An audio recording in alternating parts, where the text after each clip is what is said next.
ಎಲ್ಲರಿಗೂ ನಮಸ್ಕಾರ. ಶ್ರೇಷ್ಠ ಫ್ಯಾಮಿಲಿ ಚಾನಲ್ಗೆ ಸ್ವಾಗತ. ತುಂಬ ಜನ ನನಗೆ ಕಮೆಂಟ್ ಬಾಕ್ಸಲ್ಲಿ ಕೇಳ್ತಾ ಇದ್ದೀರಿ, ಮೇಡಮ್ ನೀವು ಟ್ಯಾರಸ್ಸಲ್ಲೇ ಮಲ್ಲಿಗೆ ಕೃಷಿ ಮಾಡಿದ್ದೀರಾ, ಮಳೆಗಾಲದಲ್ಲಿ ನಿಮ್ಮ ಟ್ಯಾರಸ್ ಲೀಕೇಜ್ ಆಗೋದಿಲ್ವಾ? ಹಾಗೆಯೇ ನಿಮ್ಮ ಗಿಡಗಳು ತುಂಬ ಚೆನ್ನಾಗಿದೆ, ನಮ್ಮ ಗಿಡಗಳೆಲ್ಲ ಹಳದಿಯಾಗಿ ಎಲೆಗಳೆಲ್ಲ ಉದುರ್ತಾ ಉಂಟು, ನಿಮ್ಮ ಗಿಡಗಳು ಚೆನ್ನಾಗಿದೆ, ನೀವು ಯಾವ ರೀತಿ ಆರೈಕೆ ಮಾಡ್ತೀರಿ, ಹೇಗೆ ಗಿಡಗಳನ್ನು ಮೇಂಟೈನ್ ಮಾಡ್ತೀರಿ ಅಂತ ಹೇಳಿ ತುಂಬ ನನಗೆ ಕಮೆಂಟ್ ಬರ್ತಾ ಉಂಟು. ಸೊ ಹಾಗಾಗಿ ನಾನು ಅದರ ಬಗ್ಗೆನೇ ಇವತ್ತೊಂದು ವಿಡಿಯೋ ಮಾಡುವ. ನಮ್ಮ ಟ್ಯಾರೆಸ್ ಲೀಕೇಜ್ ಬಾರದ ಹಾಗೆ ನಾವು ಯಾವುದೆಲ್ಲ ಕ್ರಮಗಳನ್ನು ಅಳವಡಿಸಬೇಕು ಟ್ಯಾರಸ್ಸಿಯಲ್ಲಿ, ಹಾಗೆಯೇ ಗಿಡಗಳು ಚೆನ್ನಾಗಿ ಬೆಳೆಬೇಕಾದ್ರೆ ಯಾವ ರೀತಿಯ ಆರೈಕೆ ಮಾಡಬೇಕು ಅನ್ನುವ ವಿಷಯವನ್ನು ಈ ವಿಡಿಯೋದಲ್ಲಿ ನಿಮಗೆ ನಾನು ತಿಳಿಸ್ತೇನೆ ಸ್ನೇಹಿತರೆ. ಫಸ್ಟಾಗಿ ಈಗ ಮಳೆಗಾಲ ಪ್ರೆಸೆಂಟ್, ನಮಗೆ ಗಿಡಗಳು ಯಾರ ಗಿಡಗಳು ಅಷ್ಟು ಚೆನ್ನಾಗಿಲ್ಲ, ಬಟ್ ನನ್ನ ಗಿಡಗಳು ಕೂಡ ಓಕೆ ಸ್ನೇಹಿತರೆ. ಫಸ್ಟಾಗಿ ನಿಮಗೆ ನನ್ನಲ್ಲಿರುವಂತಹ ಎಲ್ಲ ಗಿಡಗಳನ್ನು ಒಮ್ಮೆ ಒಂದು ರೌಂಡ್ ಅಪ್ ನಿಮಗೆ ತೋರಿಸ್ತಾ ಬರ್ತೇನೆ. ಸ್ವಲ್ಪ ನಿಮಗೆ ಫಾಸ್ಟಾಗಿ ತೋರಿಸ್ತೇನೆ ಸ್ನೇಹಿತರೆ, ಯಾಕಂತ ಹೇಳಿದರೆ ಸ್ಲೋ ಆಗಿ ತೋರಿಸಿದಾಗ ವಿಡಿಯೋ ತುಂಬ ಲೆಂತ್ ಆಗ್ತದೆ. ನಾನು ಆದಷ್ಟು ವಿಡಿಯೋವನ್ನು ಶಾರ್ಟ್ ಮಾಡಿ ನಿಮಗೆ ಆ ವಿಡಿಯೋ ಮಾಡ್ತಾ ಇದ್ದೇನೆ. ಹಾಗಾಗಿ ನಾನು ಫಾಸ್ಟಾಗಿ ಒಮ್ಮೆ ನಿಮಗೆ ನನ್ನ ಗಿಡಗಳನ್ನು ತೋರಿಸ್ತೇನೆ. ಪ್ರತಿಯೊಂದು ಗಿಡಗಳನ್ನು ನೀವು ನೋಡಬಹುದು ಸ್ನೇಹಿತರೆ. ನೋಡಿ, ಆಲ್ಮೋಸ್ಟ್ ನನ್ನ ಎಲ್ಲ ಗಿಡಗಳು ಚೆನ್ನಾಗಿದೆ, ಬಟ್ ಒಂದು ಗಿಡ ಮಾತ್ರ ಅದರ ಒಂದು ಗೆಲ್ಲುಗಳ ಎಲೆಗಳೆಲ್ಲ ಉದುರಿ ಆ ಗೆಲ್ಲು ಒಣಗಿ ಹೋಗಿದೆ. ಬಟ್ ಅದರಲ್ಲಿ ಒಂದು 2 ಗೆಲ್ಲಿತ್ತು, ಅದರಲ್ಲಿ ಒಂದು ಗೆಲ್ಲು ಚೆನ್ನಾಗಿದೆ, ಬಟ್ ಗಿಡ ಚೆನ್ನಾಗಿದೆ, ಅದರಲ್ಲಿ ಒಂದು ಗೆಲ್ಲುಗಳು ಒಣಗಿ ಹೋಗಿದೆ. ಗಿಡ ಏನು ಕೊಳೆತು ಹೋಗಲಿಲ್ಲ ಅಥವಾ ಏನು ಗಿಡ ಹಾಳಾಗಲಿಲ್ಲ, ಬಟ್ ಆ ಗಿಡ ಇದೆ, ಬಟ್ ಒಂದು ಗೆಲ್ಲು ಹಾಳಾಗಿದೆ.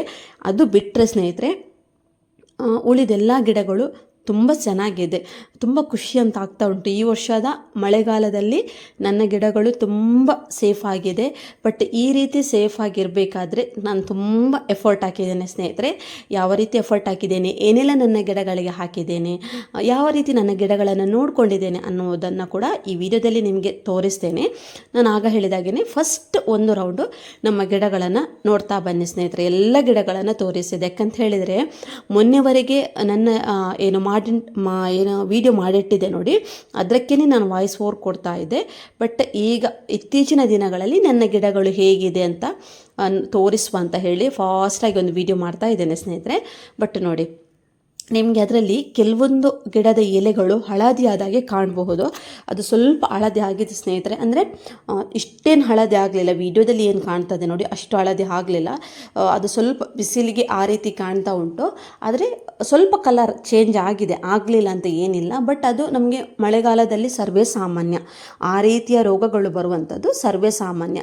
ನೋಡಿ, ನಾನು ಆಗ ಹೇಳಿದೆ ನೋಡಿ ಗಿಡಗಳು ಹಾಳಾಗಿದೆ ಅಂತ, ಅದನ್ನು ನಾನು ದೂರದಲ್ಲಿಟ್ಟಿದ್ದೇನೆ ನೋಡಿ. ಸ್ವಲ್ಪ ಇದು ಗಿಡ ನೋಡಿ ಸ್ನೇಹಿತರೆ, ನೋಡಿ 2 ಗೆಲ್ಲು, ಒಂದು ಗೆಲ್ಲು ಎಲೆ ಎಲ್ಲ ಉದುರಿ ಒಣಗಿ ಹೋಗಿದೆ. ನನ್ನ ಪ್ರಕಾರ ಅದು ಗೆಲ್ಲಿಗೆ ಏನೋ ಪೆಟ್ಟಾಗಿದೆ. ಅಂದರೆ ನಾನು ಲಾಸ್ಟ್ ಟೈಮು ಮಳೆ ಬರುವುದಕ್ಕಿಂತ ಮೊದಲೇ ಗಿಡಗಳನ್ನೆಲ್ಲ ಹತ್ತಿರ ಇಟ್ಟಿದ್ದೇನೆ. ಯಾಕಂತ ಹೇಳಿದರೆ ತುಂಬ ಇಡೀ ಸ್ಲ್ಯಾಪ್ ಫುಲ್ಲು ನಾನು ಇಡಲಿಲ್ಲ, ಆದಷ್ಟು ಗಿಡಗಳನ್ನು ಹತ್ತಿರ ಇಟ್ಟಿದ್ದೇನೆ.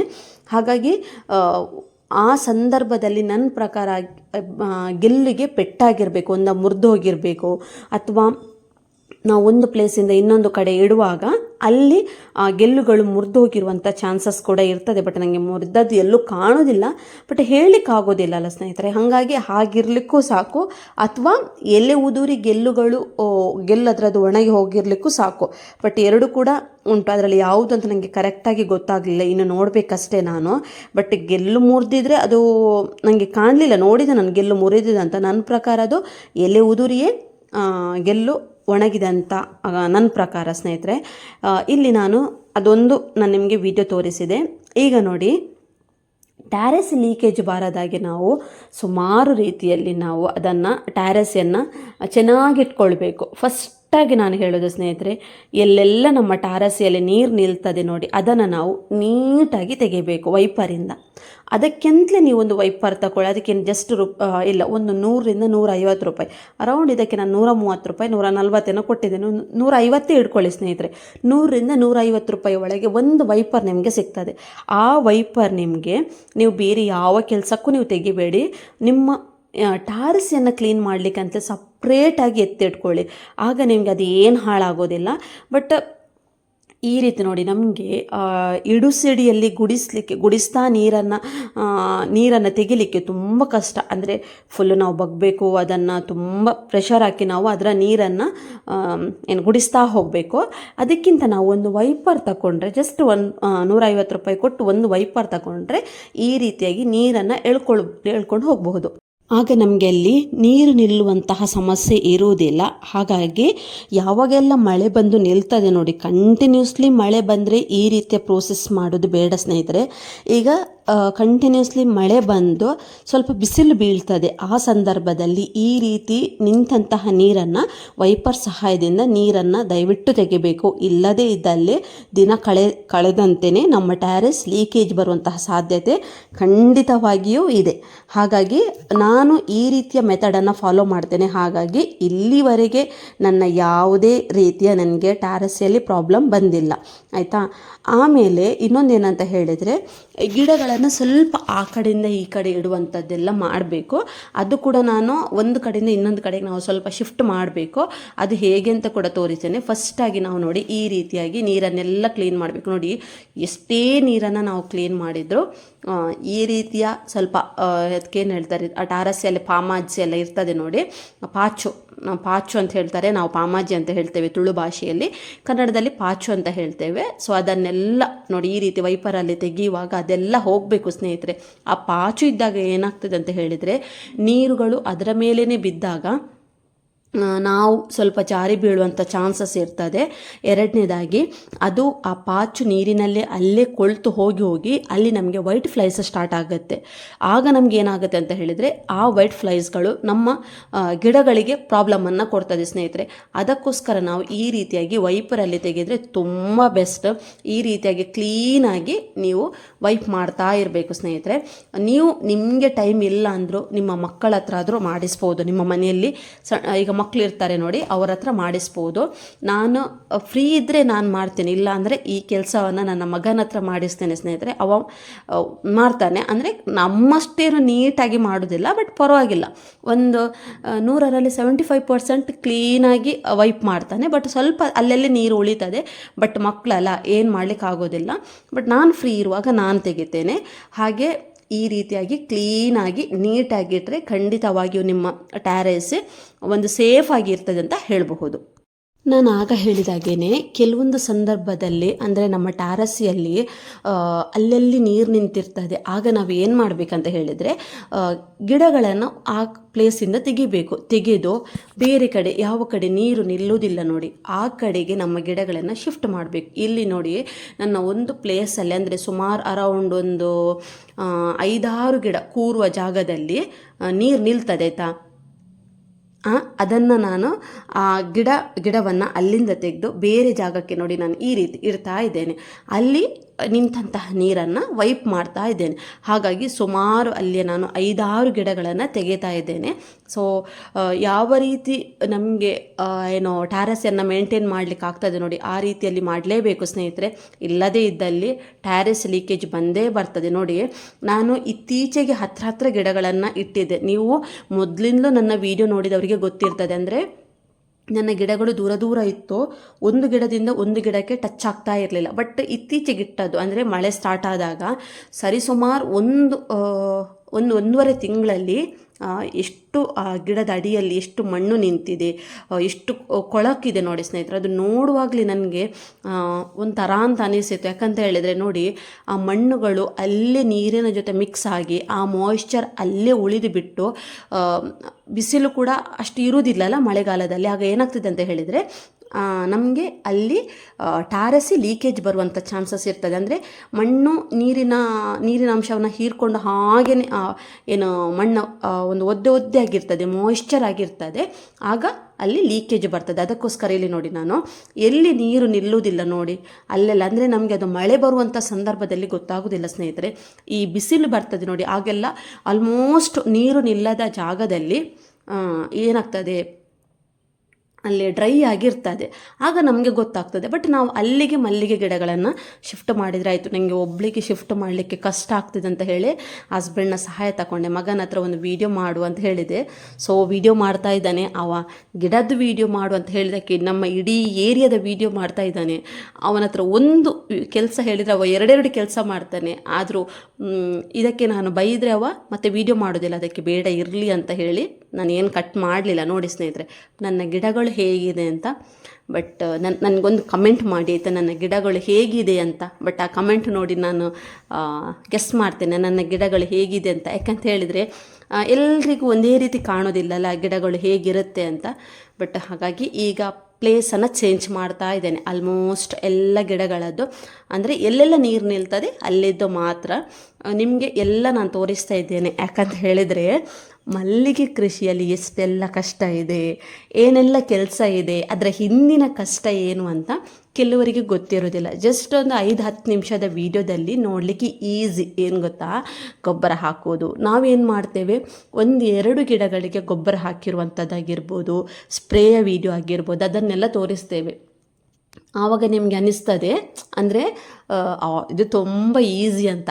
ಬಟ್ ಇದರ ಹಿಂದಿನ ಶ್ರಮ ಏನಿದೆ ನೋಡಿ, ಅಂದರೆ ಎಫರ್ಟ್ ಏನೆಲ್ಲ ಹಾಕಬೇಕು ಅದು ಕೆಲವರಿಗೆ ಗೊತ್ತಿರೋದಿಲ್ಲ. ಹಾಗಾಗಿ ನಾನಿವತ್ತು ಇನ್ ಡೀಟೇಲ್ ಎಲ್ಲೂ ನಾನು ವೀಡಿಯೋವನ್ನು ಕಟ್ ಮಾಡಲಿಲ್ಲ. ಕಂಪ್ಲೀಟ್ ನಾನು ಏನು ಟ್ಯಾರಸ್ಸಿಗೆ ಹೋಗಿ ಕೆಲಸವನ್ನು ಪ್ರಾರಂಭಿಸಿದೆ ನೋಡಿ, ಅಲ್ಲಿಂದ ಎಂಡ್ವರೆಗೆ ಈ ವಿಡಿಯೋ ಮಾಡಿ ನಿಮಗೆ ತೋರಿಸ್ತಾ ಇದ್ದೇನೆ. ಅರೌಂಡ್ ನೋಡಿ ಏನೆಲ್ಲ ಮಾಡಿದೆ, ಅಲ್ಲಿ ವೈಪ್ ಮಾಡಿದೆ, ಗಿಡಗಳನ್ನು ಬೇರೆ ಕಡೆ ಶಿಫ್ಟ್ ಮಾಡಿದೆ. ಈಗ ನೋಡಿ ಸ್ನೇಹಿತರೆ, ಅಲ್ಲಿ ನಾನು ಸರಿಸುಮಾರು 5-6 ಗಿಡಗಳನ್ನು ತೆಗೆದೆ. ಆ ಪ್ಲೇಸಲ್ಲಿ ಎಷ್ಟು ನೀರು ನಿಂತಿದೆ ನೋಡಿ. ಈ ರೀತಿ ನೀರು ನಿಂತರೆ ಟ್ಯಾರಸ್ ಲೀಕೇಜ್ ಖಂಡಿತ ಬರುತ್ತೆ. ಅಂದರೆ ನಮ್ಮ ಟ್ಯಾರಸ್ಸಲ್ಲಿ ಈ ಪ್ಲೇಸಲ್ಲಿ ಮಾತ್ರ ನೀರು ನಿಲ್ಲೋದು, ಬೇರೆ ಎಲ್ಲೂ ಕೂಡ ನೀರು ನಿಲ್ಲೋದಿಲ್ಲ. ನೋಡಿ ಎಷ್ಟು ನೀರು ನಿಂತಿದೆ. ಹಾಗೆಯೇ ನಾನು ಗ್ರೋ ಬ್ಯಾಗ್ ಮತ್ತು ಪಾಟ್ ಇಟ್ಟಿದೆ ನೋಡಿ, ಅದರ ಅಡಿಯಲ್ಲಿ ಮಣ್ಣು ಎಷ್ಟು ಇದೆ ನೋಡಿ. ಅದು ಆ್ಯಕ್ಚುಲಿ ನಾನು ರೀಪಾಟ್ ಮಾಡಿದಂತಹ ಗಿಡ ಅಲ್ಲ, ಬಟ್ ಅದರ ಬುಡಕ್ಕೆ ನೀರು ಬಿದ್ದು ಆ ಹೋಲಿನಲ್ಲಿ ಮಣ್ಣಿನಲ್ಲಿದ್ದ ಡಸ್ಟ್ ಎಲ್ಲ ನೋಡಿ ನೀರಿನ ಜೊತೆ ಮಿಕ್ಸ್ ಆಗಿ ಅದು ಅಲ್ಲೇ ಉಳಿದೋಗ್ತದೆ ನೋಡಿ. ಎಷ್ಟು ಇದೆ ನೋಡಿ. ನಾನು ಆಗ ಒಮ್ಮೆ ವೈಪ್ ಮಾಡಿದೆ, ಎಲ್ಲ ಕ್ಲೀನ್ ಮಾಡಿದೆ. ಬಟ್ ಈಗ ಕೂಡ ಹಾಗೇ ಆಯಿತು ನೋಡಿ, ಎಷ್ಟು ನೀರು ನಿಂತಿತ್ತು. ಈ ರೀತಿ ನೀರು ನಿಂತರೆ ಟ್ಯಾರಸ್ ಲೀಕೇಜ್ ಬರುತ್ತೆ. ನಾನು ಅದಕ್ಕೋಸ್ಕರ ಕಂಪ್ಲೀಟ್ ವಿಡಿಯೋ ನಿಮಗೆ ತೋರಿಸಿದ್ದು. ಈ ರೀತಿಯೆಲ್ಲ ನೀವು ಮಾಡಬೇಕು. ಟ್ಯಾರಸ್ ಲೀಕೇಜ್ ಬರಬಾರ್ದು ಅಂತ ಅಂದರೆ ಎಲ್ಲೆಲ್ಲ ನೀರು ನಿಂತಿದೆ ಅದನ್ನೆಲ್ಲ ನಾವು ರಿಮೂವ್ ಮಾಡ್ತಾ ಇರಬೇಕು. ಇಲ್ಲದೇ ಇದ್ದಲ್ಲಿ ನಮಗೆ ಟ್ಯಾರಸ್ ಲೀಕೇಜ್ ಬರೋದು ಖಂಡಿತ, ಅದರಲ್ಲಿ ಡೌಟೇ ಬೇಡ ಸ್ನೇಹಿತರೆ. ತುಂಬ ಜನರ ಕ್ವಶನ್ಗೆ, ನಿಮ್ಮ ತಲೆಯಲ್ಲಿದ್ದಂತಹ ಒಂದು ಪ್ರಶ್ನೆಗೆ ಇಲ್ಲಿ ಉತ್ತರ ಸಿಕ್ಕಿತು ಅಂತ ನನ್ನ ಅನಿಸಿಕೆ ಸ್ನೇಹಿತರೆ. ಯಾಕಂತ ಹೇಳಿದರೆ ನಾನು ಬರೀ ಬಾಯಲ್ಲಿ ಹೇಳಿದರೆ ನಿಮಗೆ ಅಷ್ಟು ಗೊತ್ತಾಗೋದಿಲ್ಲ. ಹಾಗಾಗಿ ನಾನು ಹೇಗಿದ್ದರೂ ನಾನು ಕ್ಲೀನ್ ಮಾಡ್ತಾ ಇದ್ದೇನಲ್ಲ, ಅದರ ವಿಡಿಯೋ ಒಂದು ಮಾಡಿ ನಿಮಗೆ ತೋರಿಸುವ ಅಂತ ಹೇಳಿ ನಾನು ಮಾಡ್ತಾ ಇದ್ದೇನೆ. ನೋಡಿ ಸ್ನೇಹಿತರೆ, ಈ ನೀರಿನ ಜೊತೆ ಮಣ್ಣು ಎಷ್ಟು ಮಿಕ್ಸ್ ಆಗಿದೆ ನೋಡಿ, ತುಂಬ ಗಲೀಜಿದೆ. ಹಾಗಾಗಿ ದಯವಿಟ್ಟು ಸ್ನೇಹಿತರೆ, ಯಾರು ಟ್ಯಾರಸ್ಸಿಯಲ್ಲಿ ನೀರನ್ನು ನಿಲ್ಲಕ್ಕೆ ಬಿಡಬೇಡಿ. ನೀರು ನಿಂತರೆ ಒಂದು ಟ್ಯಾರಸ್ ಲೀಕೇಜ್ ಬರ್ತದೆ. ಇನ್ನೊಂದು ಏನಂತ ಹೇಳಿದರೆ ಹುಳಗಳ ಉತ್ಪತ್ತಿಗೆ ಅವಕಾಶ ಕೊಟ್ಟಾಗೆ ಆಗ್ತದೆ. ವೈಟ್ ಫ್ಲೈಸ್ ಮೋಸ್ಟ್ ಇಂಪಾರ್ಟೆಂಟ್ ಸ್ನೇಹಿತರೆ. ನಮಗೆ ಅಲ್ಲಿ ತುಂಬ ಪ್ರಾಬ್ಲಮ್ ಕೊಡುವಂಥದ್ದು ವೈಟ್ ಫ್ಲೈಸ್. ಎಲ್ಲಿ ನೀರು ನಿಲ್ತದೆ ನೋಡಿ, ಅಲ್ಲಿ ನಮಗೆ ವೈಟ್ ಫ್ಲೈಸ್ನ ಸಮಸ್ಯೆ ತುಂಬ ಜಾಸ್ತಿ ಆಗ್ತದೆ ಸ್ನೇಹಿತರೆ. ಹಾಗಾಗಿ ನೀವು ನೀರನ್ನು ನೀವು ನಿಲ್ಲಕ್ಕೆ ಬಿಡಬೇಡಿ. ಅಲ್ಲಿ ನಮಗೆ ಬೇರೆ ಬೇರೆ ರೀತಿಯ ಸಮಸ್ಯೆ ಕಾಣಲಿಕ್ಕೆ ಸ್ಟಾರ್ಟ್ ಆಗುತ್ತೆ. ಬರೀ ಒಂದು ಟ್ಯಾರಸ್ ಲೀಕೇಜ್ ಅಂತ ಹೇಳಲಿಕ್ಕೆ ಬರುವುದಿಲ್ಲ.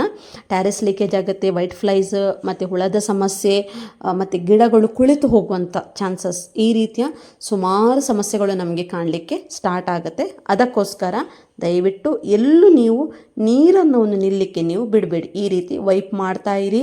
ಗಿಡಗಳನ್ನು ಆದಷ್ಟು ದೂರ ಇಡಿ. ನೀರು ನಿಲ್ಲದ ಜಾಗದಲ್ಲಿ ಗಿಡಗಳನ್ನು ಇಡಿ. ಆಗ ಖಂಡಿತ ಗಿಡಗಳು ಸೇಫ್ ಆಗಿರ್ತದೆ, ಹಾಗೆಯೇ ಟ್ಯಾರಸ್ಸಿ ಕೂಡ ಸೇಫ್ ಆಗಿರ್ತದೆ.